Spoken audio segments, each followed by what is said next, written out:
Let us look at the importance of watching your mouth and watching what you say as a leader. Coming up.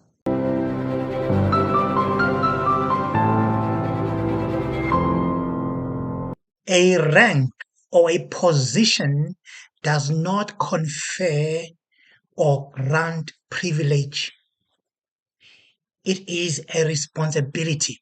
You see, a big chair doesn't make a small person big. It is a responsibility. A responsibility for what you do and what you say with your words or with your mouth. The great test of a leader's character is his tongue. A wise leader understands that with your mouth you can encourage people, speak wisdom to people, build nations, and settle business deals, which make people want to follow you without you having said, follow me. And that, my friend, is influence. And with your words, you can also destroy people, embarrass people, and strip someone of his dignity. Or maybe speak something so foolish that people won't follow you or will see no reason of following you. That's why we say the words you speak become the house you live in. So choose them carefully as a leader. Even the legitimate criticism needs to be delivered with caution so that the dignity, especially of another leader, is maintained. That, my friend, is leadership. You cannot talk like this as a leader. Check this out.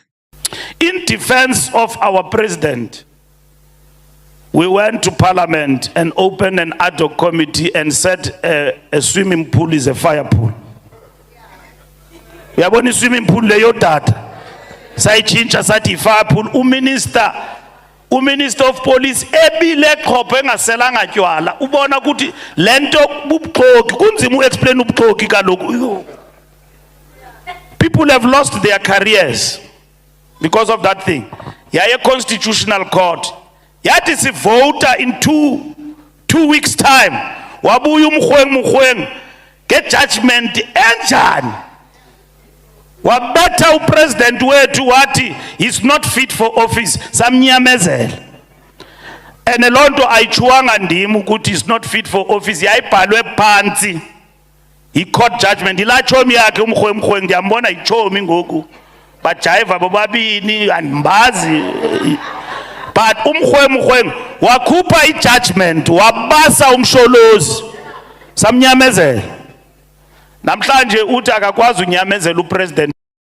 I want to share a clip with you which comes from the chairperson of the party, Mr. Gwede Mantashe, in fact your predecessor, and begin by just asking you to respond to his statements. Let's have a look, and once again, thank you very much for joining us. I don't know if those were revelations. I think I listened very carefully to what he said as Secretary General. He's my Secretary General.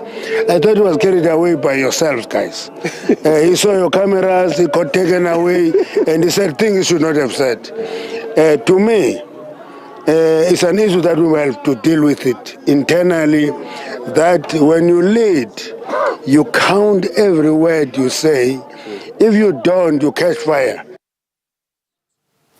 Welcome back to Unfiltered. Mr. Mbalula, we played the clip to set the tone. Of course, there have been many headlines about your statements around the Nkandla matter and President Zuma.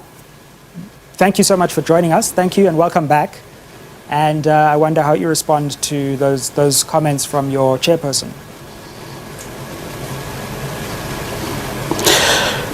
Thank you very much, Sizwe, and all the listeners of Unfiltered, and thank you for having us for the second time.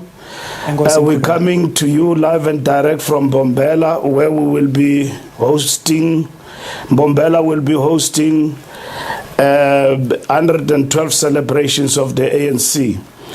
I am not going to respond to the national chair because we've got established a way of doing things, which is not to talk to each other via the media. I am prepared to respond to whatever I said that have raised an alarm, both positive and negative, which is to be expected, about my address on Sunday in Mjindi. The national chair, we have protocols. I've been trying to get hold of him the whole day, but I understand we're in the field and I couldn't get hold of him. We've got protocols. We don't talk past each other. We don't talk in the media. We don't promote public spares.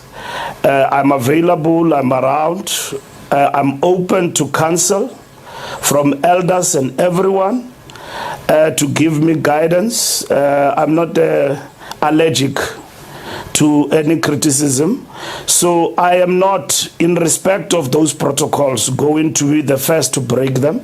The national chair could have raised the issues with me if he's got concerns about what I said. But nonetheless, I can get into the issues that I raised in relation to Nkandla Before we get and there, the matters that I raised and the context to it. Absolutely, and we will delve into that. Before we get there, can I just ask, do you think that the chairperson, Mr. Mantashe, was wrong to go out in the media and criticize you and should have followed internal protocols in the same way that you aren't criticizing him publicly? Because he clearly did go to the media and cast aspersions over your leadership. Yes, he did, which is not supposed to. So I will leave it there. He's not supposed to do what he did. I will not respond to the national chair in the media. I sit with him every Monday. He was a Secretary General himself. He did not have a smooth sailing Secretary General term. So he knows what Secretary Generals are expected and the office of the Secretary General, what is expected of it. So I leave it there, Sizwe, because me and him, we meet every day. We are together here in Bombela. So I will engage with him with regard to those remarks and at the same time remind him about the protocols of the organization. There is no supreme leader in the ANC who is allowed to do as they wish and break protocols as and when it suits them. If the Secretary General has overstepped or done something that is wrong, he himself, the Secretary General, is not a demigod. He can be called to order, he can be guided, and that is what we follow. So I'm available, and I'm not going to respond to my national chairperson of the ANC through the media. And if he himself had views that he has shared with everyone else in public about me and casting aspersions on my character and leadership, he knows he should have done that to me. So I will leave it there, Sizwe. Even a legitimate criticism needs to be delivered with caution so that the dignity, especially of another leader, is maintained. That, my friend, is leadership. Let me hear your comment below. And don't forget to subscribe.